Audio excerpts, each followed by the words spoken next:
சாய்ராம். சாய்ராம் நம்ம சாய் குடும்பத்தில் இருக்கவங்க எல்லாருமே நம்ம சேனலை சப்ஸ்கிரைப் பண்ணிக்கோங்க. பக்கத்தில் இருக்க நோட்டிஃபிகேஷன் பெல் ஐக்கானையும் கிளிக் பண்ணிக்கோங்க. நம்ம டெய்லி அப்டேட் பண்ணுற வீடியோஸ் நீங்கள் மிஸ் பண்ணாமல் பார்க்க முடியும். ஜெய் சாய்ராம். என் அன்பு குழந்தையே, வாழ்க்கையில் என்றும் கடந்த பாதைகளை சற்று நீ நினைவு கொள்.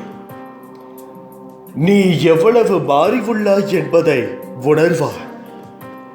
உனக்கு கஷ்டங்கள் எப்போதும் இருப்பதை போன்று உணர்கிறாயா? நீ வாழ்க்கையில் வெளிவேஷம் போட்டு வாழவில்லை. நீ மற்றவர்களுக்கு நல்லது நினைத்தால் அதை தப்பாய் புரிந்து கொள்கிறார்கள் என்று புலம்புகிறாய். உன் கவலையை விடு. உண்மையான அன்பு கொண்டவர்களை காண்பது அரிது. ஆனால் உன் அன்பை உதாசீனப்படுத்தியவர்களுக்கு நிச்சயம் உன் அருமையை நான் புரிய வைப்பேன். வாழ்க்கையில் உள்ள இன்பங்களையும் சோகங்களையும் தண்ணீரில் எழுது. உன்னால் மட்டும்தான் அதை உணர முடியும். அடுத்த நிமிடம் அது மறைந்துவிடும். அதுபோலதான் வாழ்க்கையில் உள்ள அனைத்தும் உன்னால் தான் உன் வாழ்க்கையை உணர முடியும். எது நடந்தாலும் ஒன்றை நினைவு கொள். துன்பங்கள் உன்னை காயப்படுத்த அல்ல, பக்குவப்படுத்தவே. உனக்குள் நம்பிக்கை ஏற்றி வாழ்வில் நிம்மதியான அமைதி பெற்று வாழ்வதற்கு உன் வாழ்க்கையில் நீ முன்னேறி வெற்றி பெற வேண்டும். நீ நிம்மதியாய் இருக்கும் சூழலை நான் உன் கண்முன்னே காட்ட தொடங்கிவிட்டேன். உன் வாழ்க்கையில் உனக்கு எல்லா சூழ்நிலைகளிலும் நான் உன்னோடு தான் இருப்பேன். உன் வாழ்க்கையில் உனக்கான எல்லா நிகழ்வுகளும் முடிவு நான் தான் எடுப்பேன். உன்னை நிச்சயம் செம்மைப்படுத்தி உயர்த்தி வாழ வைப்பேன். நீ ஜெயமாக வளர்ந்து தழைத்து வாழை போல வாழப் போகிறாய். உனக்காக என்றும் நான் இருப்பேன் என்பதில் நீ மனதில் வைக்க வேண்டும். உன் வாழ்வில் விரைவில் அற்புதம் நிகழ்த்துவேன். எவ்வளவு வேதனை, எவ்வளவு துயரங்கள் இதில் இருந்து மீண்டு வந்திருக்கிறாய். உன்னை கைவிடுவேனா? இனி நடக்கப் போவதை பார்த்து நீ வியக்கத்தான் போகிறாய் என்று சொல்ல வேண்டும். எத்தனை நாட்கள் ஆனாலும், எவ்வளவு சோதனைகள் வந்தாலும்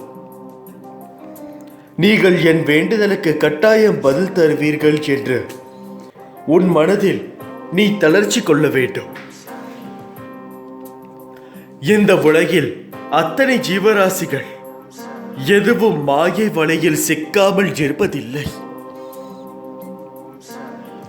இந்த பிரபஞ்சத்தில் நீ எதை விதைத்து அதன்படி வாழ்ந்தாலும் இந்த மாயை இடைத்தரகராக வந்து உன்னை அலைக்கழிக்கும். எந்த காலகட்டத்திலும் மாயைக்கு இயற்கை துணையாக இருக்கும். நீ நல்லது செய்து கெட்டதாக முடிவதும், கெட்டது செய்து நல்லதாக முடிவதும் மாயை சக்தியால் தான் நடக்கிறது. மாயை சக்தி பிரபஞ்சம் முழுவதும் பரவி இருக்கிறது. உன் வினையை அறுவடை செய்தாலும் நிகழ்காலத்தில் வாழும்போது இடம், பொருள், ஏவலை பயன்படுத்தி உன்னை உயர்த்தவும் தாழ்வடையவும் செய்கிறது. இதை எதிர்கொண்டுதான் வாழ்ந்துதான் ஆக வேண்டும். நிகழ்காலத்தில் உனக்கு பல பாடங்களை கற்பிக்கிறது. இந்த மாயை வெல்வது எப்படி? மாயையை வெற்றி கொள்ள அதிகப்படியான சகிப்புத்தன்மை, நம்பிக்கை, நீடித்த பொறுமை தேவை. கெட்டது உன்னை அடையும் போது வேகம் அதிகமாக உள்ளது. நல்லது நிதானமாக பயணித்தாலும் சோதனையை சந்திக்காமல் வெளிவராது. முடிவு நீ ஏற்கும் பக்குவத்தில் உள்ளது. மனதார ஏற்றுக்கொள். மனதில் எதையும் தாங்கி சோகத்தில் மூழ்காமல் அதனோடு பயணிக்காதே. மாயை எதிர்கொள்ள சிறந்தது. வருவதை ஏற்று மனதில் வெறுமையை உருவாக்கி மனம் அமைதி பெறுவதே மாயையை வெல்வதாகும். நற்செயல் சிந்தனை உன்னை உயர்த்தும். மாயை உன்னை சுழல விட்டாலும் வெற்றியை அளிக்காமல் விடாது. உன் விடை உன்னை துன்புறுத்தி வேதனையில் அலையாவிட்டாலும் அதை மனதார ஏற்றுக்கொள். இதுவே வினையிருக்கும். இதற்காலத்தையும் எதிர்காலத்தையும் மறந்து நிகழ்காலத்தில் உண்மையாக வாழ். நீ செய்த செயலை நினைத்து அதில் தவறான செயல் இருப்பதை அறிந்து அது மீண்டும் வராமல் பார்த்துக்கொள். தவறு செய்வது இயல்பு, ஆனால் அதை மீண்டும் செய்யாமல் பார்த்துக்கொள். பிறர் உன்னால் படும் வேதனையை உனக்கு வினையாக தொடர்ந்து மாயையில் சிக்க வைக்கும். பொறுமை நிதானம் அவசியம் தேவை. இதைவிட மிக பெரியது சகிப்புத்தன்மை. சகிப்புத்தன்மை கொண்டவன் மாயை வென்று விடுகிறான் என்பதை நினைவில் வைத்துக்கொள். பயணத்தை இனிமையாக்கி மாயையை வெற்றி கொள். வெற்றி உனக்கு மட்டும்தான். உன் மனதில் நான் இருக்கிறேன். நீ தவறு செய்தாயோ இல்லையோ, பாவம் செய்தாயோ இல்லையோ, நீ நல்லவனோ கெட்டவனோ என்பது எனது நாமத்தை உனது நாவில் உச்சரித்தாயோ அக்கணமே உனது நான் என்ற சொல் உனக்கு வாழ்க்கையில் அனைத்து ஏற்றத்தையும் கொடுத்து உன்னை உயர்த்துவேன். வெவ்வேறு தெய்வங்களுக்கும் ஆன்மீக குருக்களுக்கும் மரியாதை செலுத்துவது என்பது நல்லது. ஆனால் எல்லா ஞானிகளும் கூறியுள்ளபடி நம்பிக்கை என்பது இறுதியில் ஒன்றின் மீதுதான் இருக்க வேண்டும். ஆன்மீக வளர்ச்சி பயணத்தில் ஒருவர் தம் குருவை தனக்குள்ளேயே தேட வேண்டும். பாபா தமக்குள் உறுதியாக நிலைநிறுத்திவிட்டு விட்டால் வேறெங்கு செல்வது என்ற கேள்வி ஏன் வரப்போகிறது? வெவ்வேறு காரணங்களுக்காக வெவ்வேறு தேவதைகள் பின்னால் ஓடுவதையும் வெவ்வேறு கோயில்களுக்கு அலைவதையும் விடுத்து பாபா ஒருவரையே உறுதியாக பற்றி கொள்ளுங்கள்.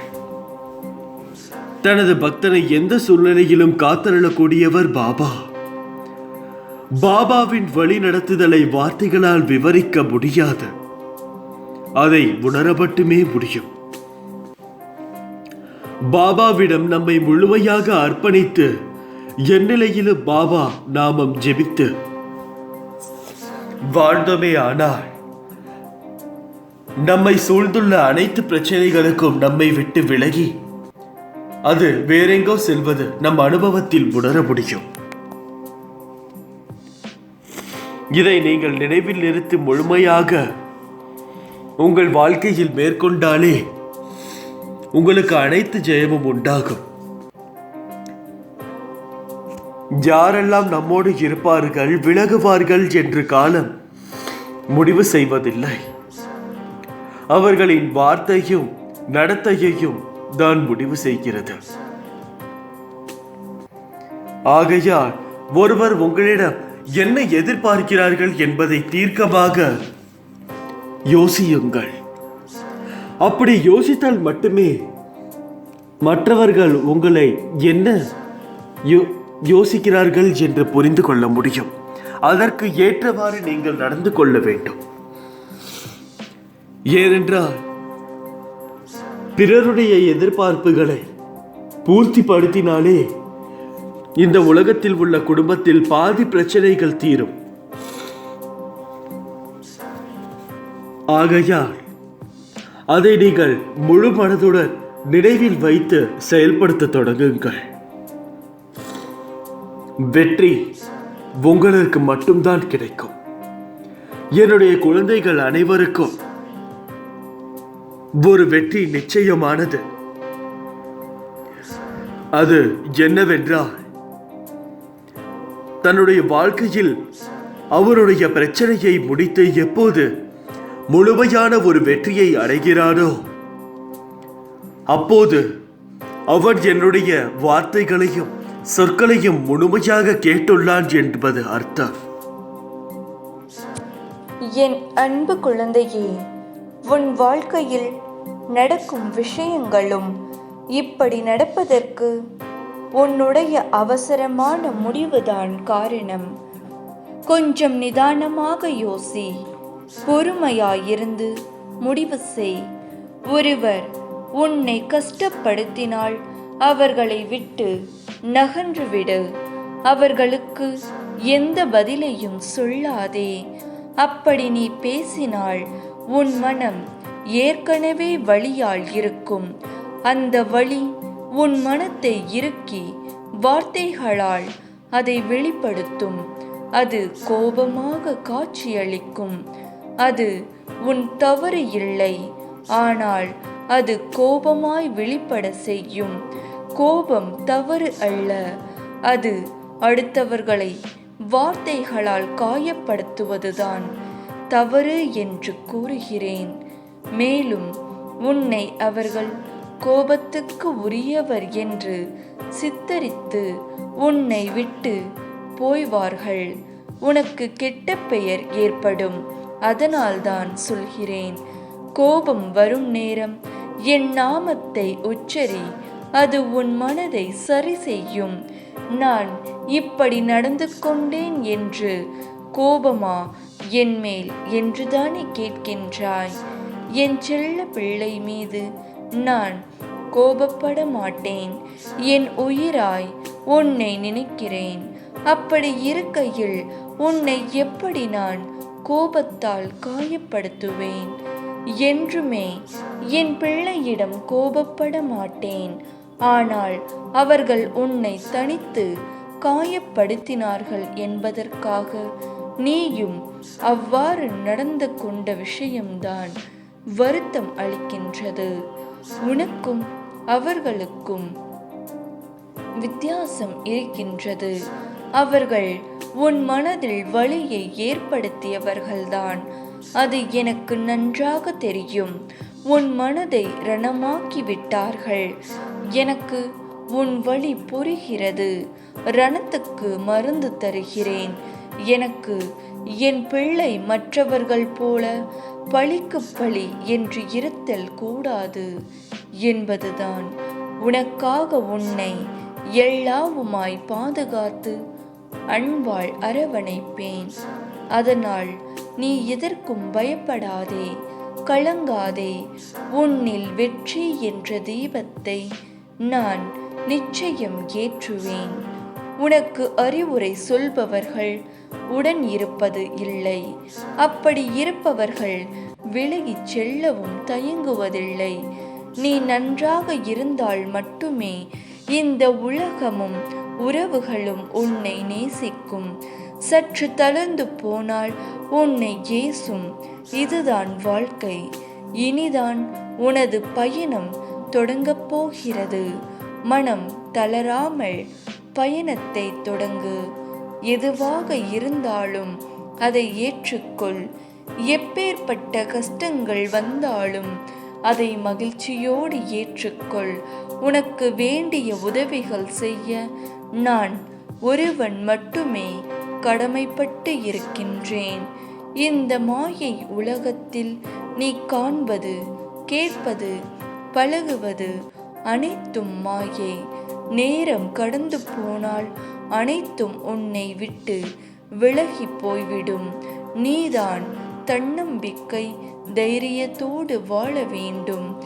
எவரை பற்றியும் கவலைப்படாமல் நீ வாழும் வாழ்க்கைக்கு மதிப்பு வரும்படி வாழ பழகிக்கொள். தூற்றுபவர்கள் தூற்றட்டும். நான் உன்னுடன் இருக்கும் வரை எதற்காகவும் எந்த சூழ்நிலையிலும் கலங்காதே. உன்னை உயர்த்தி அழகு பார்க்க போகிறேன். உன்னை பாதுகாப்பது எனது முழு கடமை. நான் இருக்கின்றேன். எதை செய்ய நினைத்தாலும் என்னை நினைத்து செயல்படு. நான் உன்னை கைவிட மாட்டேன். இந்த உலகில் சிலர் எப்பொழுதும் மற்றவர்களை காயப்படுத்துவதையே வேலையாக கொண்டு இருப்பார்கள். அதைதான் அவர்கள் உனக்கும் இழைக்கிறார்கள். அச்சொற்களுக்காக வருந்தாதே. மனதைரியத்தோடு நீ உன் கடமைகளை செய்.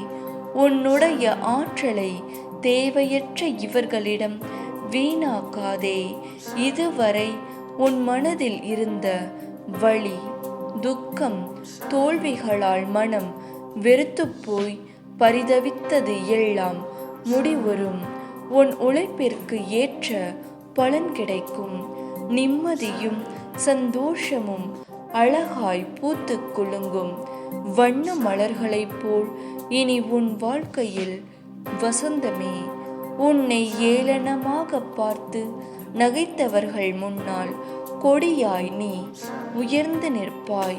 அந்த காலம் வெகு தூரத்தில் இல்லை. இந்த உலகத்தில் எது மாறினாலும் நகன்றாலும் நான் உன்னை விட்டு ஒருபோதும் விலக மாட்டேன். உன்னில் எப்போதும் நான் இருப்பேன். நீ நிச்சயம் தடைகளை தகர்த்து எரிந்து வெற்றியடைவாய். நான் அடைய வைப்பேன். ஒரு பிரச்சனைக்காக வீட்டாரை சிதைப்பது எந்த விதத்திலும் நியாயம் இல்லை. எனவே வீட்டில் நீ அன்பை தவிர, சிரிப்பதை தவிர வேறு எதையும் காட்டாதே. இழப்பிலிருந்து படிப்பை கற்றுக்கொள். உன் அஜாக்கிரதை, வெகுளித்தனம் உன்னை பிறர் ஏமாற்ற வழி செய்திருக்கின்றது. இனி அப்படி நடக்காது. எழுந்து கால் ஊன்றி நில். உன்னால் முடியும். நிச்சயமாக அந்த சறுக்களில் இருந்து மீண்டு சாதிக்க போகிறாய். உன்னை இழந்தவர்களும், கைவிட்டவர்களும், கடன் கொடுத்து சுரண்டியவர்களும், கதவை சார்த்தி கொண்டு போனவர்களும் உன்னை பார்த்து பிரமிக்க போகிறார்கள். மீண்டும் வந்து உன்னிடம் ஒட்டி கொள்ளலாம் என நினைக்கப் போகிறார்கள். உனக்கு எல்லா சூழ்நிலைகளிலும் நான் துணை நிற்பேன். நான் உன்னை விட்டு விலகவும் மாட்டேன், கைவிடவும் மாட்டேன். என் வார்த்தைகள் மீது நம்பிக்கை வைத்து செயல்படு. நல்லதே நடக்கும்.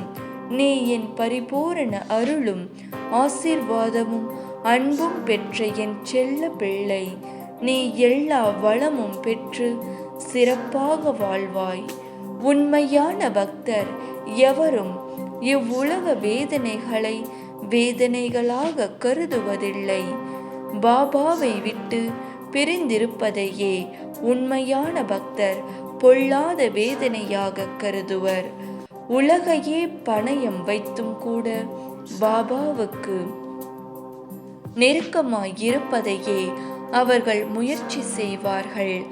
சாதாரணமாக வேதனையில் இருக்கும் மக்களே பாபாவை நாடி வருகின்றனர்.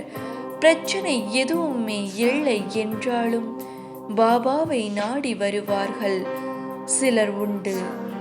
மனிதர்கள் எப்போதும் இறைவனை பொறுத்தவரை இந்த விதமாகவே நாடுகிறார்கள்.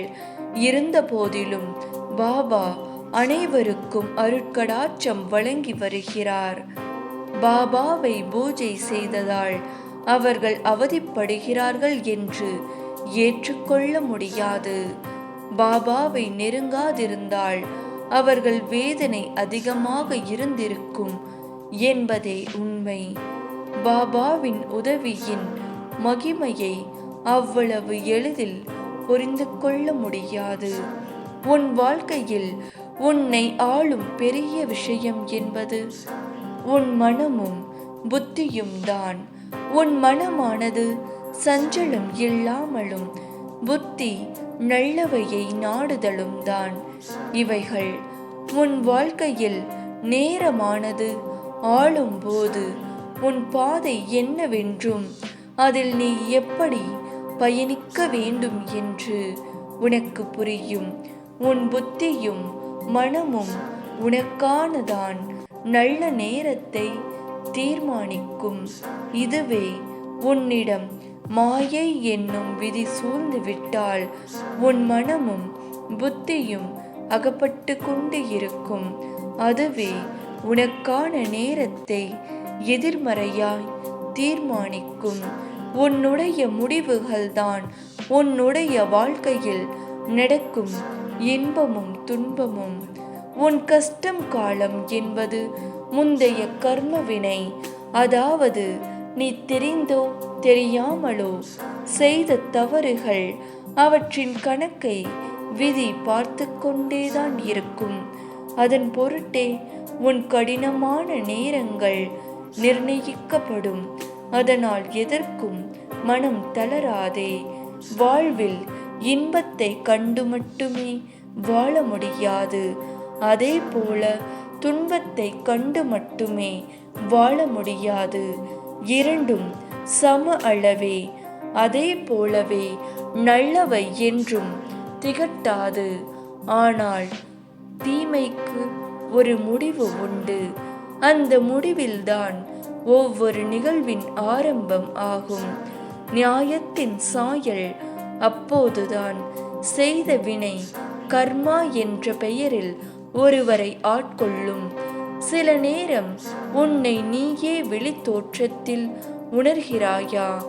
உன் உள்மனம் ஆன்மா ஒரு பக்கம் இருக்க, இன்னொரு பக்கம் ஏதோ ஒன்று உன்னை தனியே இழுப்பது போல் உணர்கிறாயா? அது மாயை செய்யும் வேலை. நீ எதற்கும் பயப்படாதே, கலங்காதே. உன்னில் நிச்சயம் வெற்றி என்ற தீபத்தை நான் ஏற்றுவேன். உன்னில் பார்க்கும் அனைத்துமாய் அகிலத்தின் ரூபமாய் உனக்கு எப்போதும் நான் துணையாக இருந்து உன்னை பாதுகாப்பேன். உன்னை விட்டு ஒருபோதும் நான் விலகுவதும் இல்லை. உன்னை விலகி போகும்படி நான் செய்வதும் இல்லை. இந்த வாழ்க்கை ஒவ்வொருவர்களுக்கும் மிக பெரிய பரிசு. இந்த பரிசை நீங்கள் எவ்வாறு பயன்படுத்துகிறீர்கள் என்பதில்தான் உங்கள் ஆத்மாவின் நிலை இருக்கிறது. என்னவென்றால் நீ, அதாவது உன் ஆத்மா உன்னுடைய உடலை விட்டு பிரியும் போது குறைந்தபட்சம் 2 மனிதர்களாவது மனமாற வருத்தப்பட வேண்டும். அதாவது உன் மனைவியும் பிள்ளைகளையும் தவிர. ஒரு வழியாக இவன் சென்று விட்டானே என்று பெருமூச்சு விடவே கூடாது. ஏனென்றால் அப்போதுதான் அந்த ஆத்மாவுக்கு நாம் செலுத்தும் ஒரு மரியாதை என்று கூட கூறலாம். கடவுள் கொடுத்த இந்த உடலை நீங்கள் எப்படி பயன்படுத்த வேண்டும் என்று உங்களுக்கு தெரியுமா? நீ இந்த உடலை வைத்து ஒருபோதும் பொய் கூறவே கூடாது. யாருக்கும் தீங்கு நினைக்கவே கூடாது. யார் மேலும் பொறாமைப்படவே கூடாது. அது மட்டுமில்லாமல் பேராசை அறவே ஆகாது. ஏனென்றால் இன்று பேராசையால் இழந்தவர்கள் பல பேர் உள்ளனர்கள். அந்த ஒரு வழியில் நீயும் சென்றுவிட கூடவே கூடாது. எப்பொழுதும் என்னுடைய ஆசீர்வாதம் உனக்கு கிடைக்க வேண்டும் என்ற ஒரு மனதிடம் உங்களுக்கு வேண்டும். நீ அழுதாலும் சிரித்தாலும் என்னை திட்டினாலும் உனக்கு எது நல்லதோ அதை மட்டும்தான் நான் செய்து கொண்டிருக்கிறேன். அது போலவேதான் நீயும் இருக்க வேண்டும். உன்னை சுற்றி இருப்பவர்கள் உன்னை என்ன வேண்டாலும் கூறட்டும், எவ்வளவு வேண்டுமானாலும் திட்டட்டும். ஆனாலும் நீங்கள் ஒருபோதும் அவர்களுக்கு தீயதை செய்ய வேண்டும் என்று மனதார நினைக்க கூட கூடாது. அப்படி நினைப்பவர்கள் என் பிள்ளையாக இருக்க மாட்டார்கள். எது வந்தாலும் அதை சிரித்த முகத்துடன் நீ ஏற்றுக்கொள்ள வேண்டும். அதில் தான் இருக்கிறது உன் வாழ்க்கையில் நீ ஜெயிக்க போகும் மிகப்பெரிய யுக்தி. அந்த யுக்தியை கையாள்வதற்கு எப்படி கையாள வேண்டும் என்று தெரியாமலே பல மனிதர்கள் மண்ணிற்கடியில் சென்று விட்டார்கள். நீயும் அப்படி இருக்கக்கூடாது. உன்னுடைய கர்ம வினைகள் தரும் ஒரு சில பிரச்சனைகளை நீ ஏற்றுதான் ஆக வேண்டும். அதற்காக அதுவே நிலையானது என்று நீ நம்பக்கூடாது. அது மட்டுமல்ல, எதையுமே இதுதான் நமக்கு நிரந்தரம் என்று முடிவெடுக்கவே கூடாது. ஏனென்றால் இந்த உலகத்தின் நிலையானது என்று எதுவுமே இல்லை. எதுவாக இருந்தாலும் கொஞ்ச காலம்தான். நிச்சயமாக இதுவும் கடந்து போகும். அனைவரும் இந்த உலகத்தை விட்டு ஒரு நாள் செல்பவர்கள் தான். ஏன் இந்த உடல் கூட உனக்கு சொந்தம் இல்லாததுதான். இந்த உடல் உனக்கு நிரந்தரம் இல்லை. எப்போது வேண்டுமானாலும் இந்த உடலை விட்டு உன்னுடைய ஆத்மா பிரியும், எந்த நொடியிலும். ஆகையால் இருக்கும் வரை உன் உடலையும் உன்னை சுற்றி இருப்பவர்களையும் நீ சந்தோஷமாக பார்த்து கொள்ள வேண்டும். உன் உடலை நீ பார்த்து கொள்ள வேண்டியது மிகவும் பெரிய விஷயம். அதை நீ மேலும் மேலும் மிக சரியாக காத்து கொள்ள வேண்டும். உன் உடம்பிற்கு எது தேவையோ அதை மட்டுமே நீ எடுத்துக்கொள்ள வேண்டும். அதை ஒருபோதும் நீ தவிக்க விடக்கூடாது. அளவுக்கு மிஞ்சினால் அமுதமும் நஞ்சு என்ற பழமொழியை யோசித்துக் கொள்ளுங்கள். நல்லதோ கெட்டதோ சிறிதாக இருந்தாலும் சிறிதுதான், பெரிதாக இருந்தாலும் பெரிதுதான். அந்த அளவை தக்க வைத்துக் கொள்ளுங்கள். ஒவ்வொரு நொடியும், ஒவ்வொரு நிமிடமும். இங்கு இருக்கும் பல பேருக்கு பிரச்சனை எதனால் வருகிறது என்றால் தங்களுடைய உடம்பில் ஏற்படுகிற ஒரு சில பிரச்சனைகளால் மட்டும்தான். உடம்பில் ஏற்படக்கூடிய ஒரு சிறிய பாதிப்பு கூட ஒரு மனிதனுக்கு எந்த ஒரு முடிவையும் எடுக்க முடியாத அளவிற்கு அது பிரச்சனை தரக்கூடும். ஆகையால் உடலில் எந்த ஒரு பாதிப்பும் இல்லாத ஒரு மனிதனால் மட்டுமே தீர்க்கமாக யோசிக்க முடியும், தொலைநோக்கு பார்வையுடன் செயல்பட முடியும், நேர்கொண்ட பார்வையுடன் நடக்க முடியும். நன்றாக யோசித்து பாருங்கள். நீங்கள் சிறு வயது குழந்தையாக இருக்கும் பொழுது உங்களுடைய புத்தியும் மனமும் எவ்வாறு செயல்பட்டது என்று, இப்போது எவ்வாறு செயல்படுகிறது என்று யோசித்து பாருங்கள். நிச்சயமாக நீங்கள் வித்தியாசத்தை உணர்வீர்கள். நீங்கள் அன்றைக்கு ஒரு பொம்மையை வைத்து விளையாடி இருப்பீர்கள். அந்த பொம்மைக்கு உயிர் இருக்கிறது என்று நினைத்து அதற்கு தினமும் நீங்கள் உணவு கொடுப்பீர்கள்.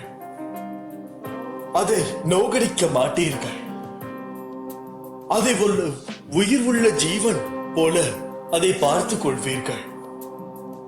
அதை தினமும் உபசரிப்பது, குளிக்க வைப்பது, இவ்வாறு அந்த பொம்மைக்கு நீங்கள் அனைத்து நல்ல விஷயங்களையும் செய்வீர்கள்.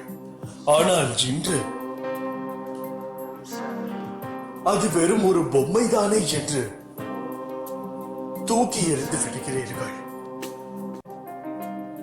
அதுபோல்தான் உங்களது உடலும். அப்பொழுது ஒரு பொம்மைக்கே உயிர் இருக்கிறது என்று அதை பார்த்து பார்த்து வைத்த நீங்கள் இப்பொழுது ஒரு பொம்மையை கண்டுக்க முடியாத அளவிற்கு இருக்கும் நீங்கள் உங்கள் உடலையா கவனித்துக் கொள்ள போகிறீர்கள்? நிச்சயமாக இல்லை. ஆகையால் உங்கள் உடலிற்கு என்ன தேவையோ அதை மட்டும் கொடுங்கள். அப்பொழுதுதான் ஒரு மனிதன் பிறவி பயனை அடைய முடியும் என்று அந்த பரமாத்மா கடவுள் கூறியிருக்கிறார். எந்த ஒரு பிரச்சனையாக இருந்தாலும் அதை நீங்கள் எவ்வாறு செயல்படுத்த வேண்டும் என்று யோசிப்ப உங்கள் உடல் மிக சரியான சூழ்நிலையில் இருக்க வேண்டும். அதற்கு நீங்கள் அதை கவனிக்க வேண்டும். நீங்கள் ஒரு பொருளை எவ்வளவுக்கு எவ்வளவு நேசித்து அதை செயல்படுத்துகிறீர்களோ அவ்வளவுக்கு அவ்வளவு அது உங்களை காப்பாற்றும். இதில் எந்தவித சந்தேகமும் இல்லை. உயிர் இல்லாத பொருட்களுக்கும் உயிர் கொடுங்கள். அதை ஒரு உயிராக மதியுங்கள். அதற்கு கொடுக்க வேண்டிய மரியாதையை கொடுங்கள். அந்த பொருள் எத்தனை வருடங்கள் ஆனாலும் உங்களுடன் நீடூடி உழைக்கும். பொருளுக்கு தகுந்த மரியாதை இல்லை என்றால் உங்கள் நிழலும் உங்களை மதிக்காது என்பது பழமொழி. ஆகையால் அதை புரிந்து செயல்படுங்கள். இன்று முதல் இப்படிக்கு உன் சாயப்பா. அல்லாஹ்.